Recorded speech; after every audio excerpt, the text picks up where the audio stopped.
இருக்கீங்க? ஸோ இன்றைக்கி 2 அனௌன்ஸ்மெண்ட் இருக்குது. என்னன்னு பார்த்துடலாம். இது என்னன்னு பார்க்குறீங்களா?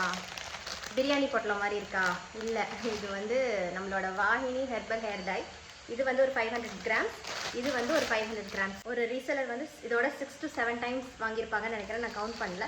அவங்க வாங்குறாங்க 500 கிராம்ஸ் பிளாக் டைன்னு சொல்லி போட்டதுனால இன்னொரு ரீசெலரும் இது 2வது வாட்டி வாங்குறாங்க. 20 கிராம்ஸ் அவைலபிளாக இருக்குது, 50 கிராம்ஸ் அவைலபிளாக இருக்குது. ரீசெல்லிங் பண்ணுறீங்கன்னா 500 கிராம்ஸும் அவைலபிளாக இருக்குது. இல்லை நீங்கள் 120 கிராம்ஸ் 150 கிராம்ஸ் எவ்வளோ வேணாலும் வாங்கி உங்களோட பவுச்சஸில் நீங்கள் ஆட் பண்ணிக்கலாம்.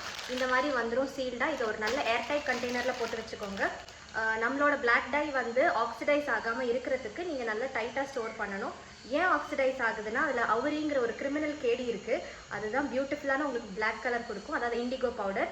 இந்த இண்டிகோ வந்து நம்ம கொஞ்சம் காற்று படப்பட இதில் இருக்கிற அந்த க்ரீன் கலர் வந்து டக்குன்னு அது வந்து ஆக்சிடைஸ் ஆகி ப்ரௌன்லேருந்து பிளாக்காக மாறிடும். ஸோ பிளாக்காக மாறிச்சுன்னா நமக்கு அது யூஸ் கிடையாது. நம்ம ஹெர்பலாக வைக்கணுங்கிறதுனால இதில் எந்த கெமிக்கல்ஸும் இல்லை. பாருங்க, உங்களுக்கும் வந்து ரீசெல்லிங் பண்ணணும், டை இந்த மாதிரி பல்காக பண்ணணும் அப்படின்னா வாட்ஸ்அப் நம்பர் கீழே கொடுக்குறேன், அதை செக் பண்ணி பாருங்கள். பாய்.